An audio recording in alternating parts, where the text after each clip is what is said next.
Bonjour, nous sommes en deuxième année en école d'ingénieur à l'ISE Amiens. Moi, je suis Arnaud Chenal et voici, c'est mon collègue. Montes Quentin. Et aujourd'hui, on va vous présenter notre projet robot qu'on a réalisé.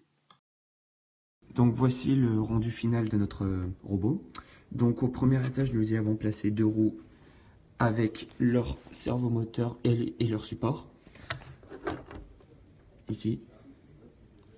Par la suite, nous avons placé un support pour nos trois capteurs, ici présents. Avec bien évidemment les trois capteurs que nous avons fixés avec des vis. Ensuite, nous avons mis une roue de Robin, donc ici présent, pour un meilleur maintien du robot. Euh, Ensuite, pour ce qui est du second étage, nous y avons placé une batterie 5 volts que nous avons fixée avec des scratchs, ici présents. Ensuite, nous avons placé un support pour la carte Arduino, ici présent, avec bien évidemment la carte Arduino et le child que nous avons placé sur la carte Arduino et que nous avons relié avec des fils à wrapper les trois capteurs et les pins. Alors voici la partie programmation. Alors dans la partie programmation, au tout début, on a choisi d'initialiser nos constantes, nos différentes constantes, ainsi que trouver les valeurs d'arrêt pour les moteurs afin de nous simplifier par la suite.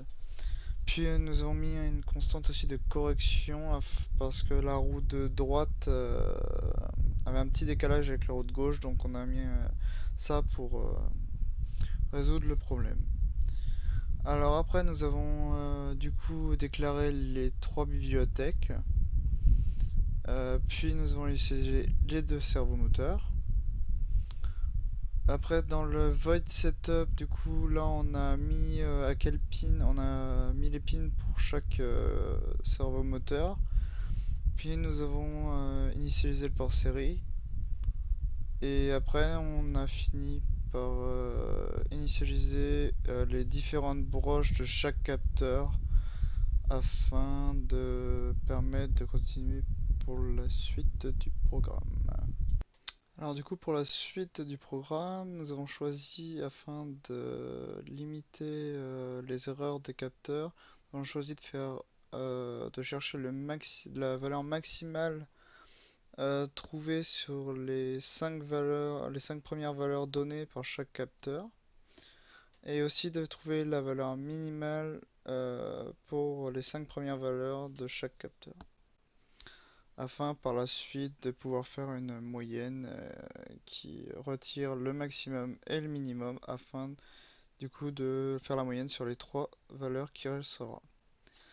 Alors après pour cela nous avons fait du coup des fonctions pour les directions, pour les différentes directions, pour que les servomoteurs puissent bien tourner à droite, à gauche ou aller tout droit. Et aussi, du coup, parce qu'on a vu que trois fonctions ne suffisaient pas, on a rajouté d'autres fonctions un peu plus brutes, on va dire.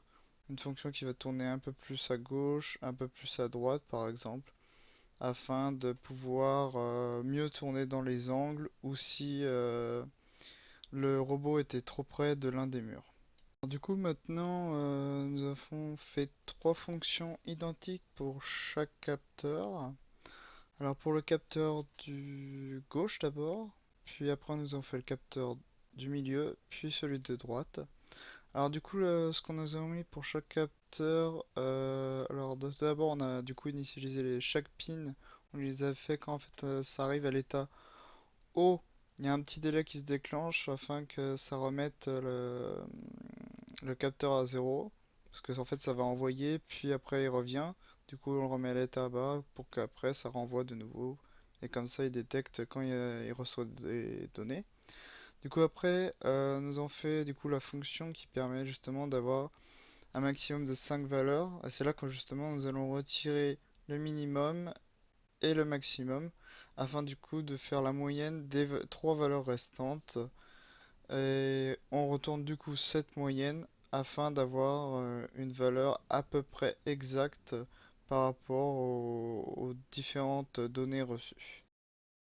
Alors maintenant pour le void loop qui est tout à la fin de notre programme, nous avons créé trois constantes qui vont nous servir pour les conditions, surtout pour les simplifier en fin de compte.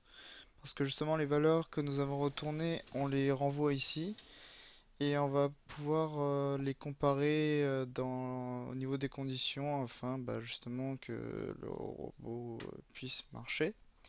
Alors du coup les conditions qui ont été les conditions qui ont été renvoyées, les valeurs qui ont été renvoyées, on va les diviser par 10 afin de pouvoir les avoir en centimètres. Ce qui nous facilitera un peu la tâche parce qu'on sait à peu près les valeurs du labyrinthe, les côtés, combien il y aura à peu près, donc on a préféré les mettre en centimètres. Alors du coup pour les conditions, on a fait deux grosses conditions qui vont être principales. Alors il y a la condition pour tourner dans les angles. Déjà les deux premières conditions sont pour tourner dans les angles à peu près au dernier moment, on va dire. Alors que les deux autres conditions après, les deux autres while, ils serviront surtout à tourner normalement en fait. L'autre c'est vraiment en cas de s'il y a eu un petit problème au niveau de la moyenne, on a préféré rajouter des conditions afin que justement qu'ils règlent ce petit problème là. Alors du coup donc pour finir la partie programmation, nous avons décidé de mettre deux fonctions qui permettront de pas être trop près du mur gauche et pas ni trop près du mur droit. Et nous avons aussi décidé de mettre deux autres fonctions, deux autres conditions if afin de gérer les différents angles morts qu'il pourrait y avoir au niveau des capteurs, ce qui permet vraiment de gérer une grande partie des directions, on va dire. Et du coup, si toutes ces conditions, justement, si on est dans aucune de ces conditions-là, alors on a décidé de dire que le robot va tout droit. Du coup, ce qui permet de gérer quand même une grande partie des conditions et ça marchait bien. Voilà. Voilà pour finir pour la partie programmation. Maintenant, nous allons vous montrer notre robot dans le labyrinthe, qu'il arrive à faire un tour, et aussi combien de temps il a mis à peu près pour faire le tour du labyrinthe en entier. En permanence, on part là-bas, on commence à filmer en haut, puis on fait juste des passages. Où est-ce qu'on voit pas, voit pas le numéro, enfin le chiffre sur le. Ah, voilà.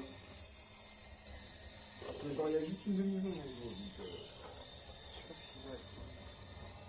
Je capteur droit à chaque fois. Ça va être cut au montage, ça. En même temps, c'est le son de montage. Ah, c'est bon, il passe. Ouf. Donc il arrive à faire un tour, c'est bon, vas-y, fais un tour. Là, je suis à 33 secondes. Oui, il voit le temps.